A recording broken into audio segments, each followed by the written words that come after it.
Queridos irmãos e irmãs, estamos acompanhando agora a história de Moisés. Ouvimos nesta semana o seu nascimento, a sua história da sua vocação, do seu chamado, como ele foi educado e formado na casa do faraó, embora de origem hebreia, e como ele tentou, na sua juventude, fazer justiça com suas próprias mãos, usando até da violência, e como se frustrou. E ele vai ter que aprender a não ter um comportamento de faraó, um comportamento de quem confia na sua própria força, mas vai fazer essa experiência amarga do exílio em Madiã. E ali então ele vai aprendendo a humildade e o Senhor vai preparando-o para a grande libertação do povo da opressão, da escravidão no Egito. Ali no deserto, Moisés faz a experiência, por um lado, de um esvaziamento. Ele não está mais junto do seu povo, está em terra estrangeira, não está na casa do faraó, deixou de ser príncipe. Então ele faz a experiência do desamparo, mas ele continua atento e refletindo sobre a sua vida e buscando a Deus. E aí ele vê algo diferente. É uma experiência religiosa muito profunda e paradigmática para a história de Moisés, para a história do povo de Deus. Ele vê uma sarça ardente, um fogo, e sem que essa sarça seja consumida.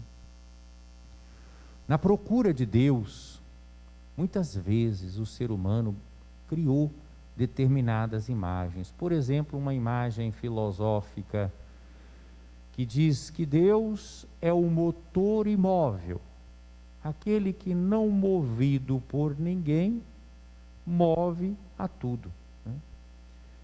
É um reconhecimento da primazia de Deus, do seu primeiro lugar. Mas vejam, como esse Deus dos filósofos, ele é frio, um motor imóvel, que move as outras coisas. Uma outra concepção, Deus seria o grande arquiteto do universo. Então se dá um destaque a Deus, mas um Deus distante.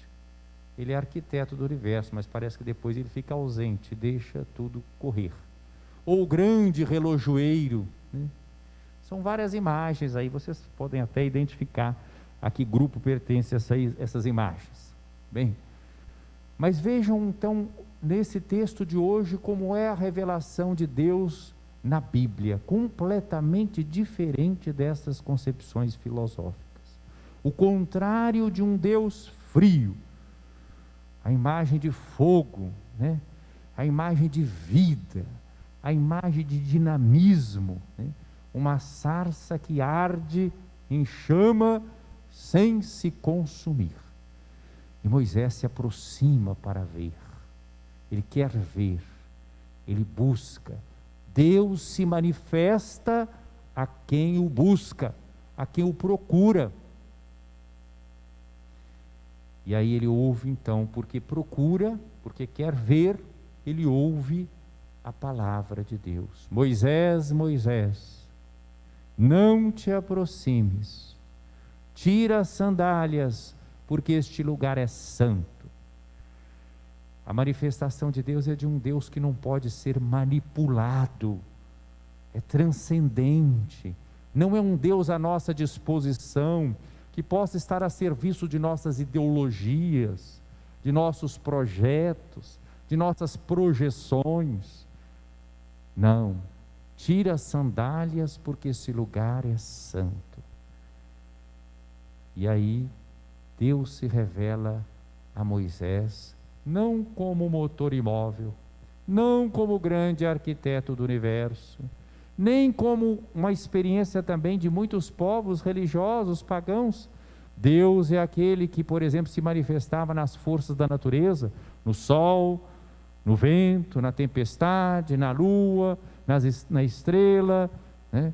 Não, ele não se manifesta aqui nas forças da natureza, embora ele possa se manifestar também nas forças da natureza, mas o Deus da Bíblia se manifesta fundamentalmente como um Deus que se relaciona com pessoas.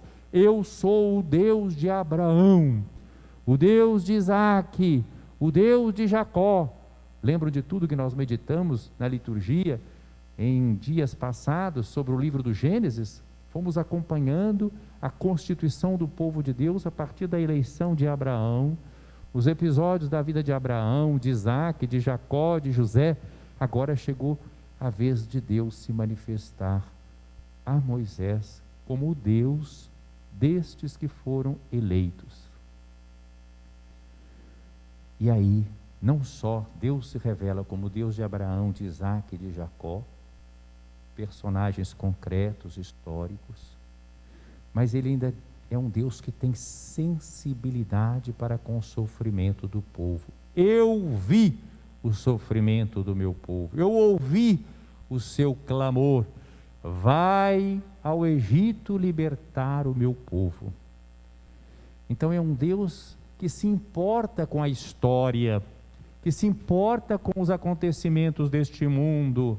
O Deus da Bíblia não é um Deus indiferente às injustiças e às maldades na história, mas é um Deus que suscita lideranças para tirar o povo da escravidão, para tirar o povo de situações de injustiça, para levar as pessoas à verdadeira vida, à verdadeira liberdade para amar, para servir, para viver na justiça e no amor. Então nós vemos esse Deus que se manifesta assim a Moisés. E Moisés mais tarde, quando conseguir, pela ação de Deus, conduzir o seu povo rumo à terra prometida, vai justamente venerar, adorar esse Deus que se manifestou na montanha, no Horebe. Deus lhe disse: eu estarei contigo, e este será o sinal de que fui eu que te enviei. Quando tiveres tirado do Egito o povo, vós servireis a Deus sobre esta montanha. Muito bem, paro por aqui em relação a esse texto, mas vejo então uma revelação muito diferente do Deus dos filósofos, um Deus que se relaciona com pessoas. Cada um de nós é importante para Deus. Nós não somos números.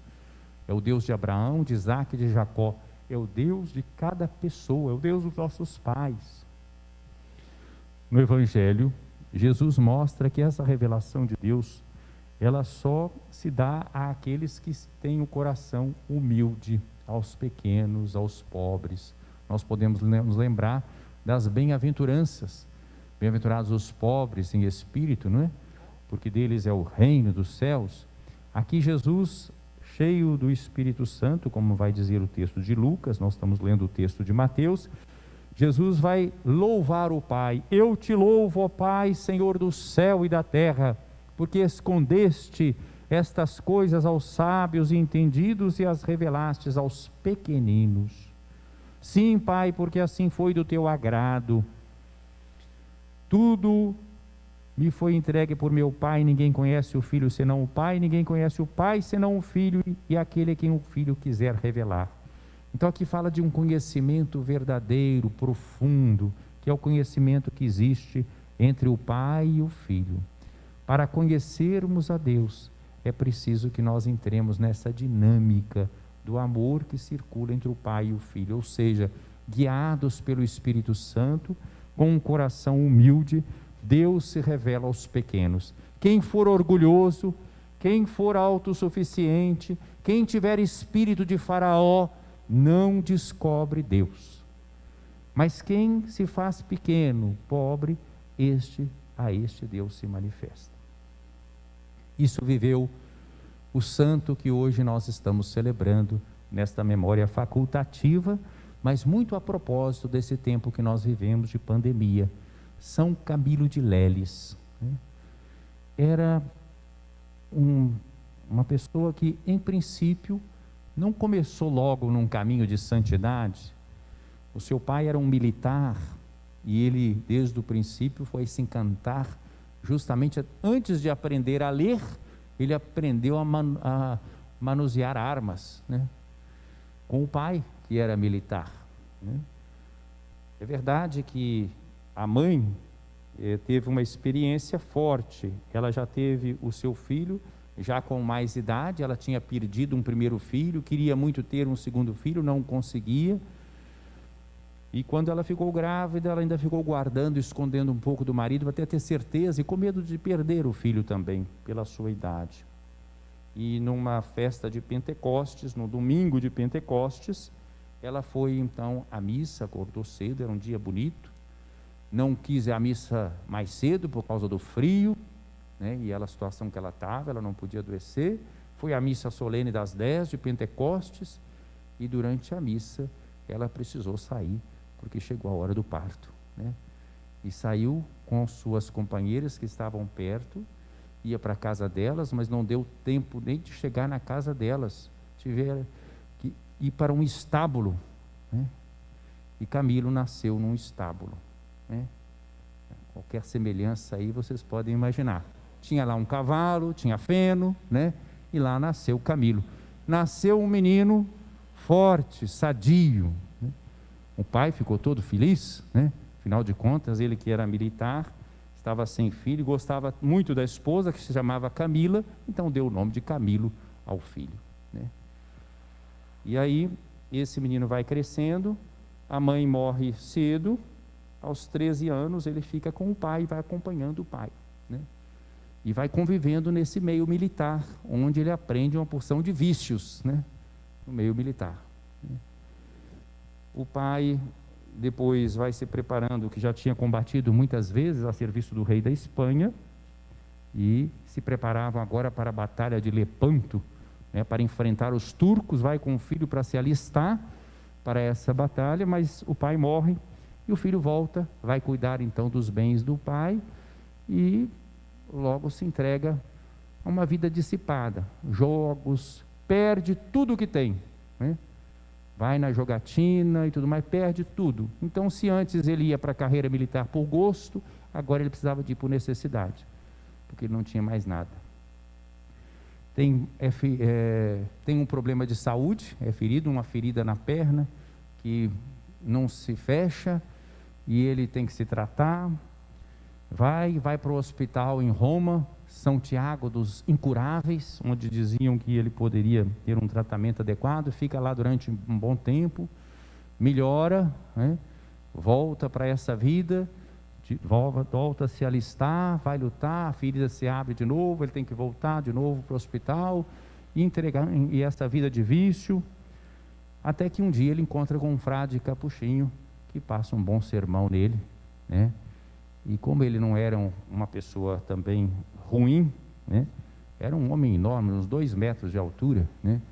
Ele então começa a servir aos capuchinhos no convento, pede emprego lá, e numa dessas suas idas entre Roma e o convento dos capuchinhos, nos arredores, ele realmente tem um toque mais forte de Deus, e ele enxerga como a sua vida tinha sido estúpida, como tinha sido uma vida inútil, e como apesar de tudo isso Deus o amava.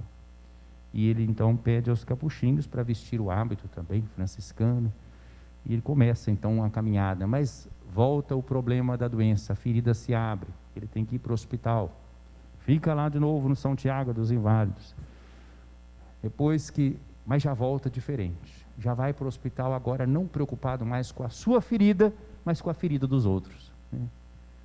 Então ele fica ali pensando e cuidando também dos outros. Quando é curado, vai de novo para os capuchinhos, mas pouco depois a ferida se abre de novo.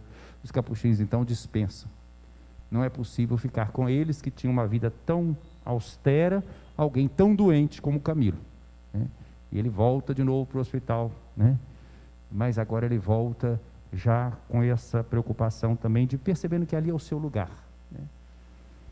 E em Roma ele conhece também São Filipe Neri, que tinha o oratório, e se tornam amigos, e estimulado também por São Filipe Neri nessa caminhada de santidade. Camilo então fala dessa inspiração que ele tem de criar um grupo de pessoas que trabalhasse com os doentes não por dinheiro, como outros trabalhavam, mas por amor, vendo neles Cristo, colocando em prática aquela palavra de Jesus no Evangelho de Mateus: eu estive doente e me visitaste. Palavra que ele quase que repetia sempre aos seus. E também São Filipe Neri o estimula, ele funda então essa comunidade que trabalha no hospital. Depois percebe que precisa cuidar da parte espiritual também. Então é aconselhado a se preparar para ser padre, começa a estudar, né? Dificuldade, imagine, ele que não estava tão habituado em teologia, e aprender no latim, os professores falavam e davam aula em latim, né? Tudo muito complicado para ele, mas a luz vem sobretudo do seu trabalho de caridade, onde ele trabalha com os doentes. Por fim, é ordenado padre, sua congregação é aprovada, e vão se espalhando então os camilianos, que têm esse carisma de trabalhar exatamente com os doentes, são precursores inclusive da Cruz Vermelha. A mãe chegou a ter sonhos, né, durante a gravidez, vendo um rapaz alto, grande, com uma roupa, uma túnica e uma cruz vermelha. Ela ainda ficava assustada, tudo em sonho, porque ela pensava: será que ele vai ser um condenado? Porque os condenados vestiam também uma túnica assim, e vendo aquela cruz, né? Mas não, seria o fundador dessa congregação dos camilianos. O nosso padre Bernard, que esteve aqui conosco no ano de 2019, vocês devem se lembrar, ele é camiliano, aliás fez aniversário essa semana, falei com ele, está lá trabalhando lá na África, exatamente cuidando da fome do seu povo, né? Então São Camilo vai ter essa importância muito grande, juntamente com São João Eudes, é o patrono dos médicos, dos profissionais de saúde, dos hospitais, de todos esses que estão cuidando dos doentes. Peçamos muito a São Camilo de Leles, que hoje celebramos, que interceda por nós nesses tempos de pandemia. Louvado seja nosso Senhor Jesus Cristo. Para sempre seja louvado.